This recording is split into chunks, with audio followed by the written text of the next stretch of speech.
guys! Good morning, good afternoon. Ulitin!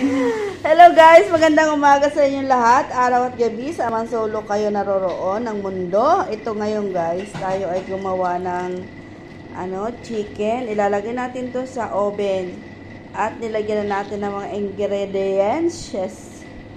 Lagyan natin ng lemon, ng suka, ng hot chili powder, saka ng asin,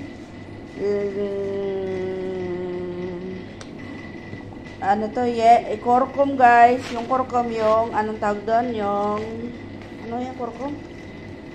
yung kurkum guys, yung turmeric powder. Then nilagyan natin ng olive oil guys, para mas masaya ang pagsasama. Para hindi na maghiwalay. Oh guys, ito ganyan guys ay ready to kasi naka na to 30 minutes na marinate yan. Kaya umapit na ang mga lasa at mga pagmamahal diyan sa chicken. Kaya ayan guys, ilalagay na natin na sa ilalim ng oven. Nilagyan ko siya ng lemon kasi panghuli yung lemon guys. Wow, ang sarap guys. Tapos ito guys, yung ating lalagyan ng kailangan guys, meron kang yung parang strainer. Tapos dito natin ilalagay yung ating manok. Yan guys. Para pag binaligtad nyo ang manok, hindi siya masira. Kaya dapat parang andyan siya sa strainer guys.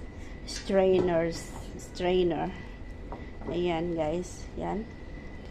Yan ay pag naluto ay maganda yan. Ayan. Itong sabaw, itira natin maya-maya yan. Kasi magtira tayo para pang haplos mamaya. Ayan guys, yung ating 3 chicken. Kamote Q, di ba? Yan guys, ganito pala magawa ng kamote Q. Pasensya na kayo sa kawali namin, sadyaan yan. Pang matagalan na yan. Wala nang hawakan. Ganun pala. Yan guys.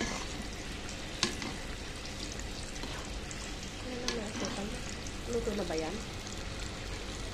Ako nga baka malagyan yung yan ko. Ayan guys, luto na. Hey, ganito pala yun.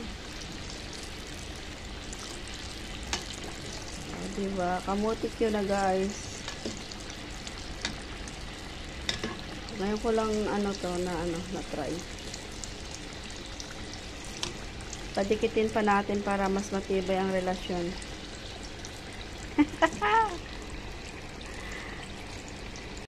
Ayan guys, yung ating chicken ay baligtarin natin guys. At yan ay paluto na.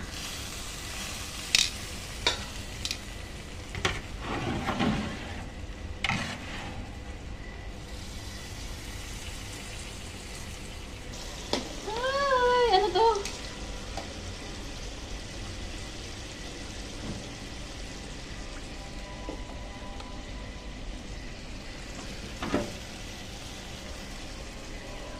Dasal pa lang.